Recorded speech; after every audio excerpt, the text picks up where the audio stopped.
Hello, hello. We are live. I am super excited that you're joining me for a very special career strategy session. Tonight, we're talking about negotiation, how to overcome your fear, and walk that delicate line, striking a balance between asking for what you want assertively and confidently, but not coming off as being ungrateful or too pushy. So I'm going to give it a few minutes before everyone joins us. I see the numbers are still going up, so we'll give that a few seconds for everyone to get in, and then we'll get started. I do want to ask that if you have any questions, go ahead, pop your questions into the Q&A feature here on Google Hangout. I'll be sure to answer all of your questions. As always, you can tweet me if you have any questions as well. I'll answer your questions, and I'm excited. So let's do this. Before we get started, go ahead and send me responses. What do you want to get out of tonight's career strategy session? It's only 30 minutes long, so I want to make sure that in this 30-minute session, you're getting the most value. So go ahead, take a second, and let me know, what is it that you want to get out of tonight's career strategy session?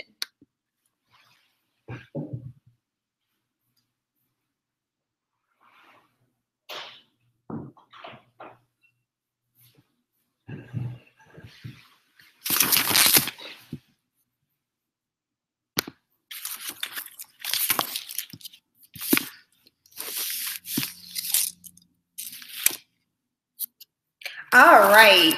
So one person says, I want to know exactly what the title is, how to negotiate my career growth.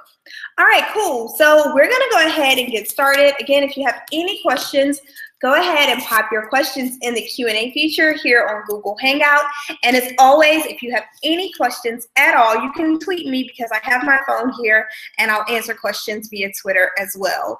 So let's start with talking about negotiating the career that you want.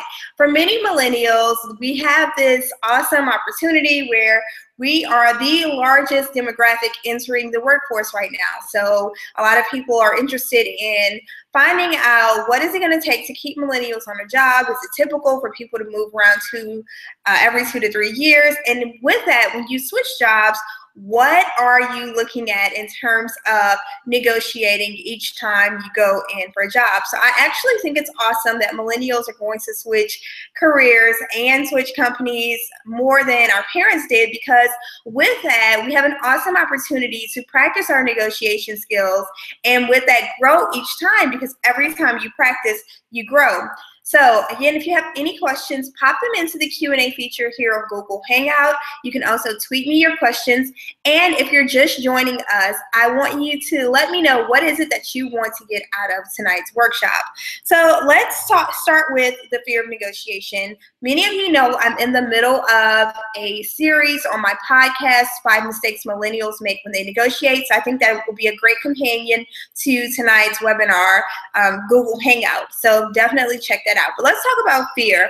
A lot of people are fearful to negotiate because either they don't know what to say, or they don't know if when they ask, the offer will be taken away from them. And I work with a lot of people when they negotiate around performance review time, when they're negotiating an increase in salary, and also when they get a job offer.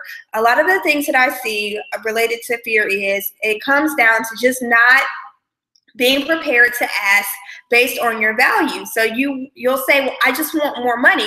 Well, unfortunately, that's not an effective strategy. You can't say you just want more money. And when we talk about that fine line of asking for what you want confidently, but also taking that line where you're not going too far and seeming ungrateful and fearful. So fear is one of the #1 barriers, and one of the ways to get over fear is by doing research, knowing what your value is. So when I say do research, I definitely mean using online tools, but beyond that, the most powerful tool that you can use is asking people. Ask people who are members of a professional association that you're a part of. Ask your peers. You can even ask, friends and family. Have you ever negotiated at work? And if so, can you tell me a little bit about that? Everybody's going to have a different story of how they negotiate. And I want to put this in a good frame for you to understand that you already negotiate. all the time. Have you ever asked someone for a better deal? Like, for me, I call my cell phone company every 6 months and I say, hey, my name is Jacqueline. I've been with this company for over 10 years. Just want to make sure that I have the best possible rate. When I ask them if I have the best possible rate, guess what? With that, I am negotiating. So a negotiation doesn't have to have the title negotiate to negotiate. So I think that's a really key in understanding, breaking down that barrier for fear as far as negotiation. Now, taking it a step further, I want you to talk to people that you know. Ask them if they've negotiated, what they've negotiated for. The other thing is use your online tools like salary.com, payscale.com, opm.gov for you federal employees. That's a lot of data that you can use, and that data will help you feel empowered so that when you do go in to negotiate, you're going in with some relevant data. Another thing that I want you to understand with fear is if you ask a question, it won't be the end of the world. Okay, I guarantee you the world won't end if you negotiate.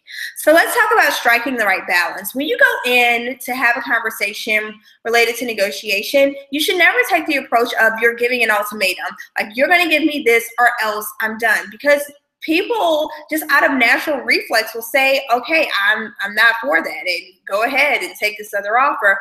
I also would caution you against saying that you have a job offer to get more money and thinking, oh, well, my employer is going to respond that way. If you don't have a job offer on the table and you're ready to take it, don't use that. It's always key to be honest.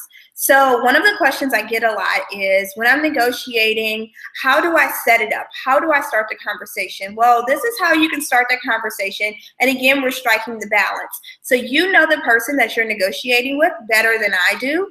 I'm just giving you general information. What I want you to do is tailor it to your situation and really understand the person that you're communicating with so that this can be an effective strategy for you. So how do you start that conversation of saying, I want to negotiate? I'll give you a scenario.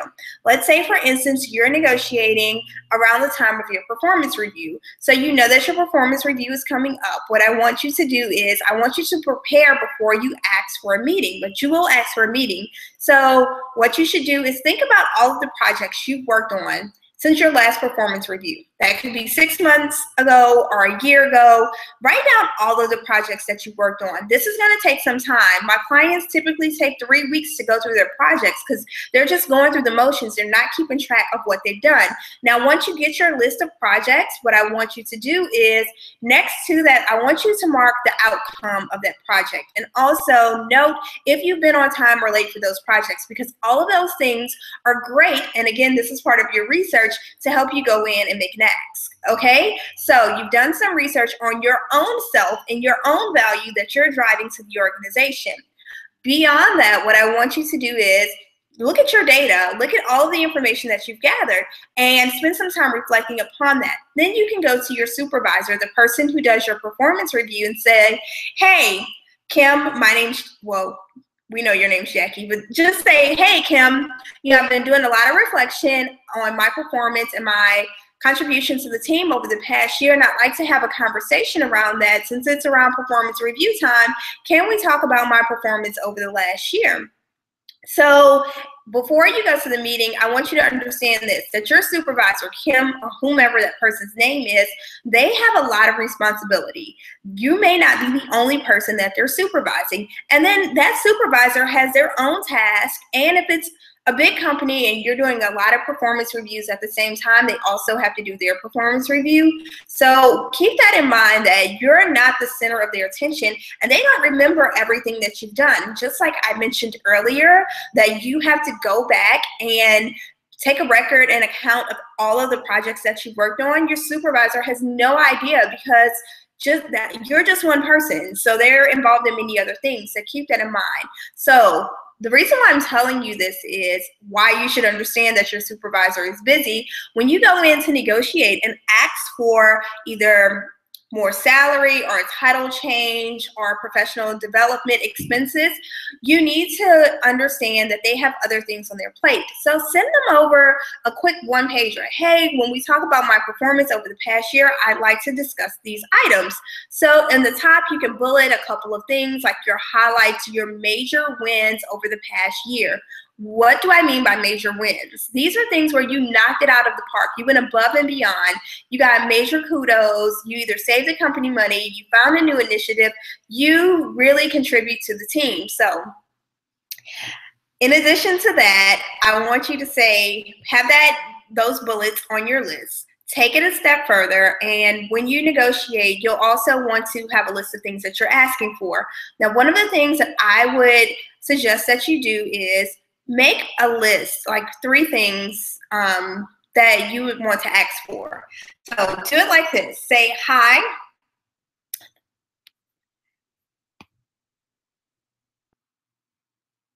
Sorry, I was frozen there. So this is what you'll want to do. You'll want to list at the top of your page the things that you've worked on over the past year, your major wins. At the bottom, your requests. So it can say salary increase based on, industry standard, or cost of living increase, title change based on the duties that I'm working on, the types of projects that I've been assigned to. And then if you're going to ask for that extra expense to help you cover professional development fees, so professional development stipend to cover my membership fee in whatever professional association that you're in. What you'll need to do is you'll need to be prepared to talk about how each of those things will bring value to the company. Now, this is the most important thing, and we're going to spend the next 20 minutes talking about that. I want to encourage you, if you have any questions, go ahead, pop them in on the Q&A here on Google Hangout, or you can send me a tweet. And if you haven't commented to let me know what it is that you want to learn from today's Google Hangout career strategy session, please let me know so that in these next 20 minutes I can cover that. So let's talk about value. This is the main way that you drive that delicate balance. Have you ever heard of, when you're giving a presentation with them, what's in it for me? So when you say what's in it for me, it doesn't mean you necessarily, it means the person that you're talking to. So with that, when you're with them, you need to be able to go in and say why the things that you're asking for is valuable to the company. So if you're asking for a salary increase, a title change, and professional development funds, you need to be able to speak to each one of those items and say how it drives value to the company. I want to take a step back. I told you to ask for two or three things. The reason why I want you to ask for 2 or 3 things, it may not be possible for your employer to give you everything that you want. And I'll give you a personal story. A few years ago, I negotiated around my performance review, and I asked for everything that I'm telling you today. I asked for one other thing. I'll break it down. I asked for a title change, a salary increase, and telecommute days. I was able to tie in that value to my employer, but the reason why you want to package things is because when you package and your employer isn't able to give you everything that you want, they can go back and say, well, I can't give you these 3, but I can give you this 1. What you don't want to do is ask for something and then turn around when you get it or get a no and ask for something else, and then if you get it or you get a no, you go back and you ask for something else. So if you know that it's 3 things that you want to negotiate for, you need to package them all together. Now, let's get back to the with them. What's in it for me, which is actually what's in it for them. Be able to say, and I'll use myself as an example, I should be able to tell my employer, I'm looking to telework more. And the reason why is because a lot of the things that I do day to day are private, and this one task that I perform on a weekly basis, it takes me about 6 hours, and I really need to be in silence because I'm analyzing a lot of financial data. Where I sit, where my cubicle is located, it's really hard for me to concentrate. People are always coming around.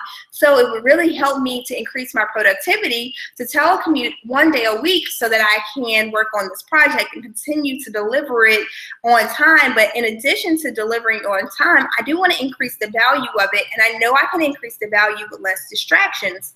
So what I did was, yes, I'm asking to telecommute, and yes, there are benefits for me. I don't have to commute that day, so I'm not fighting traffic. I can easily fix my lunch at home. I'm very comfortable in my space. So I'm asking to telework because it's a value to me, but the way I frame it to my employer shows that it will increase my productivity and add value to the bottom line, which they're more likely to say yes to versus me just saying, well, I just don't want to drive 1 day a week and I want to save on gas money. That's not really my employer's problem because they pay me a nice salary, right? So make sure every time you ask, you put in the with them. In your head, you need to come up with what's in it for me, which is actually what's in it for them, your employer. The other aspect of that, when you package it together, you'll want to be able to tell the story of the value. Now, earlier I mentioned you want to make a list of all of your accomplishments from the past year. So when you're putting together your accomplishments from the past year, you'll also want to note how many times your project has been on time, how many times you received a kudos email. Now, a kudos email is like from another department or from a peer, from your supervisor, even from a client. Now, your client can be someone paying your company, or your client can be someone in a different department. It doesn't matter. Anybody that you work with, when you receive an email that says, great job on that, you did really well on this, you went way above and beyond, those are things that you should be cataloging because that shows your value, and you can use that as ammunition when you go in to negotiate with your employer by saying, you know, I've hit all of these metrics. I've worked on 15 projects in the last 6 months. All of them were delivered on time, and these are some of the statements from the partners that I've worked with, speaking of my work and the value that I've added to the project. When you're able to show your employer the value that you're bringing to them, it makes it easier to have this conversation to ask. So let's talk about what not to do. What you shouldn't do is go in and say, I want more money because Joe is making more money and I'm not having it. No fist pounding, no attitude. And you have to be aware of this. If you wear your facial expressions, if you wear words on your face as your facial expressions, you really need to be aware of that. And you really should practice even looking at yourself in the mirror and talking so that you're not making crazy faces, because those body language and those cues in a negotiation, people read them. So again, you don't want to do any fist pounding. You don't want to have an attitude. You don't want to give an ultimatum. And you don't want to use, well, Joe is doing this, so I need this. Now, if you and Joe are doing equal work, that's a whole separate conversation. Then yes, you should be getting paid equally. And you all know I'm on a mission to get rid of this gender wage gap because it's ridiculous. But the way that you ask, there's a really good book, Mika Baranski. Actually, she's going to be on Labo office hours, or I'm sorry, the Labo Power Hour with a mentor soon, so check that out. But in her book, she tells a story of how she found out that her co-host, Joe of the Morning Joe TV show, he was getting paid more money, and she went in to negotiate just as he was, and it didn't come off as well.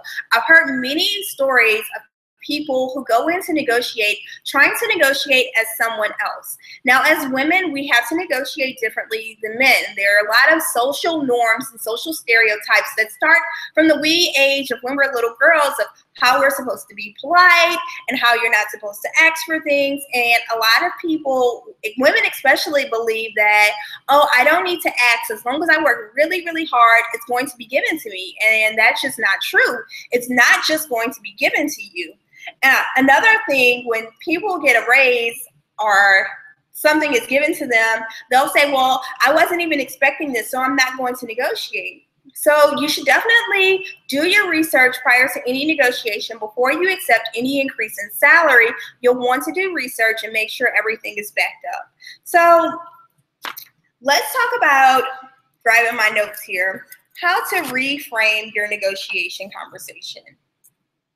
You'll want to reframe your negotiation conversations this way. And what do I mean by reframe? When you have a conversation with your employer, you'll want to take a step back when you have this conversation and think of what's your best alternative to whatever you're negotiating for. It's called a BATNA, the best alternative to a negotiated agreement. So what is that for you? What is your best alternative to a negotiated agreement? The reason why you're reframing, looking at your BATNA, is because you want to understand exactly what you have to offer. Now, with that, I'm sorry, I have a question here, so I'm going to answer your question, Teresa, in just a second.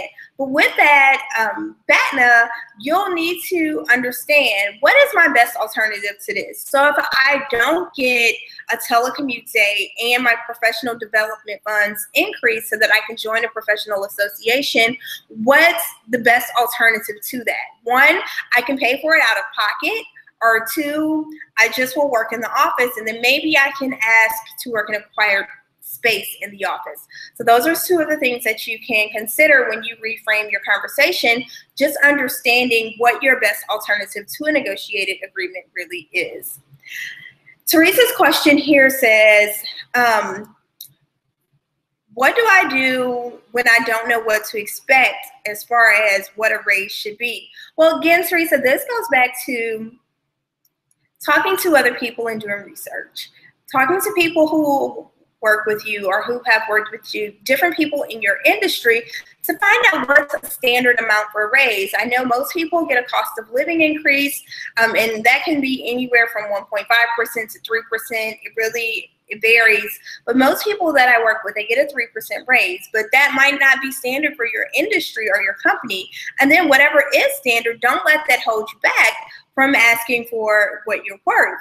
How do you determine what you're worth? Again, you make a list of everything that you've done, your value to the organization, but then in addition to that, you'll also want to go to payscale.com, go to salary.com, opm.gov, and find out what people are making in your industry so that you can kind of benchmark what you've done. Let's say within the past year, you've worked in a particular job or position, and you're now doing more duties. So while your title has not changed yet, your duties have completely shifted to another role. You need to look up what that new role is. And I'm making assumptions here, Teresa, because I don't have a lot of background data. You'll want to make sure that you do research for the job position that you're in, even though your title hasn't changed. If you're doing the work of another job, Google that title and put it in the PayScale or salary.com or opm.gov and find out what the industry average is in your city. So that's really important when you're looking up your value. You'll need to be able to go back and look at your data and say, this is the salary for this position in this city, because what one person makes in New York City is not what a person is going to make in Slidell, Louisiana. The cost of living is just different, so you definitely want to keep that in mind. So Teresa, I hope that answers your question. We have another question here, and it says, in regards to packaging the ask, what if I want to ask my employer for 6 things? How do I package that? And this question is from D. D, great question. So if there are 6 things that you want to ask your employer for, you definitely need to have a face-to-face conversation. What I would recommend that you do is take your list of 6 things, and I don't know what they are. So what I would like you to do is make a list of the 6 things that you'll ask your employer for, and go down the list and find out, how valid these things are and what's standard for your industry. Again, I can't stress enough that you'll definitely want to talk to other people to find out what they negotiate for. Now, D, as you're packaging your ask and you have 6 things here that you want to ask for, I want you to go through each of those things with the same thing that I mentioned earlier. You're with them. What's in it for me, which is actually what's in it for your employer, and tell them how each thing that you'll get is going to benefit the employer.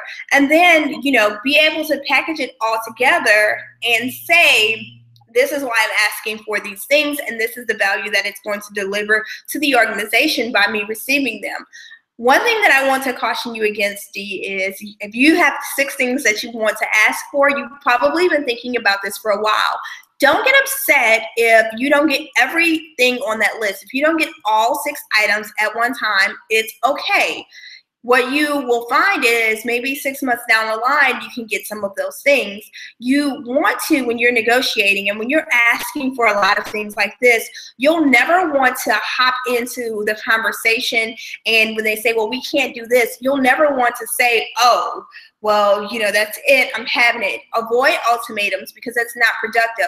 I'll tell you a little story. The time when I negotiated around my performance review and I asked for a title change, a salary increase, and telecommute days, guess what I got at the time? I got absolutely nothing. I asked for 3 things, I packaged them, and I didn't get anything. But Instead of getting a salary increase, a month later, I was given a bonus because they couldn't do a salary increase, and the bonus was just fine with me. 6 months later, I was able to get a telecommute day, which was really, really awesome. So I didn't get everything that I wanted at the same time. I never got the title change that I asked for, but I was fine because I got these other things. In addition to that, I continued to show my values to the organization. Even when they came back from the negotiation conversation and said, I can't give you these things, my performance didn't slip. So D, you have 6 things that you want to ask for. Don't get discouraged at all if you aren't able to get those 6 things, all right? I want you to stay focused, but I also want you to remember you need to be able to tell the story of what's in it for them. So I have another question here from Grace, and Grace wants to know, my employer keeps asking me to do more and more, and I want to push back or at least ask for a title change, something that you mentioned earlier, or a raise. Well, Grace, if you're continuing to do more and more and you're continuing to have increased responsibility, first of all, let me say this to you, kudos, because that means you're a rock star, and to people who get more responsibility, those aren't people who are slackers. So you're definitely navigating the career jungle. So you want to have this conversation with your employer. I'm assuming that you're asking how you have the conversation. So if you're getting increased responsibility, when you have a check-in, a face-to-face meeting, I would go to your employer and say, I'm really excited to take on these new responsibilities. I want you to go back to the list of projects that I mentioned earlier. Everything that you've been given, these extra responsibilities, keep a track record of it and track the outcome of it. So if you're increasing the bottom line for the company, or if you're saving money, or if you're building new partnerships, whatever it is, keep track of that. And when you go in and speak to your employer, you'll want to be able to say to them, hey, you know, I'm really enjoying this increased responsibility. I'm learning a lot. I'm continuing to add value to the company. And, you know, the partners are saying this, and I'm hitting all of the milestones. I think it's time that we talk about me moving into this role officially. In addition to the duties that I've been given, I'd really like to move into this position as a title. I think it will help, you know, manage my relationships with the clients having this different title. So you definitely tie it back into the employer.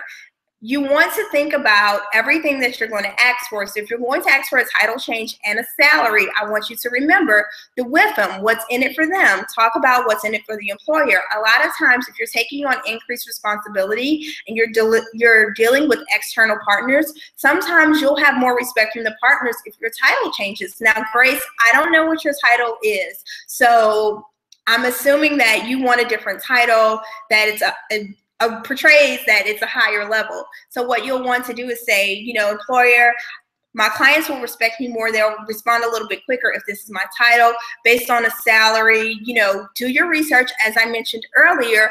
Find out what a person doing the duties that you're doing now in your area, your city, or that metro area, find out what they're making and bring that to your supervisor and say, based on the work that I'm doing, and I'm continuing to do this work and I'm really enjoying it, but based on what I'm doing, this is a salary range for this title, and I'd really like to come in line with that based on, you know, my deliverables and the expectations that I'm going to perform for you.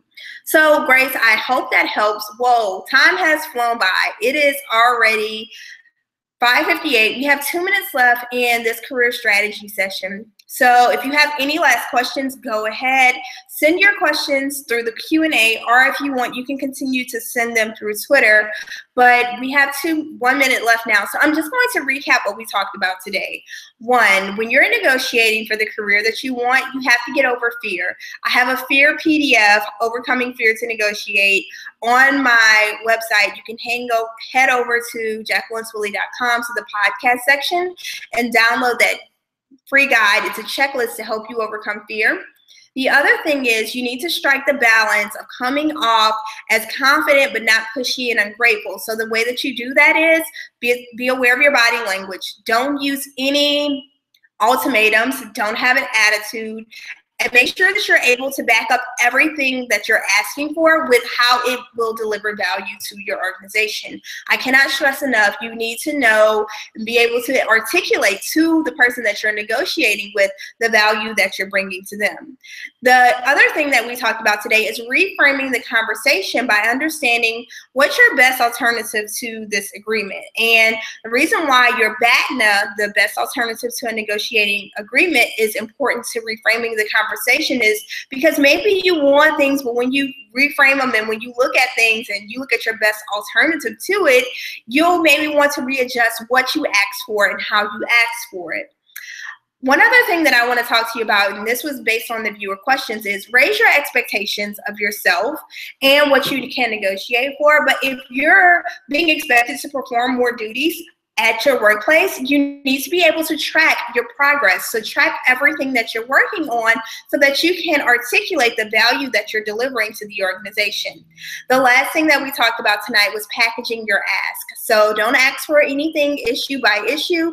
Package them together. It makes a stronger component, but don't forget, you need to be able to tie in that value and what's in it for the organization. Hey y'all, our 30 minutes is up. It flew by. Thank you so much for hanging in there with me, for hanging out with me tonight. I hope this session was valuable to you. So send me some feedback. DM me on Twitter or send me an email at jvtwilly@jacquelinetwilly.com. Let me know what you thought about tonight. And if you haven't subscribed to my newsletter, go ahead and do that so that you can get career tips dropped in your inbox. Have a great night, y'all. Bye.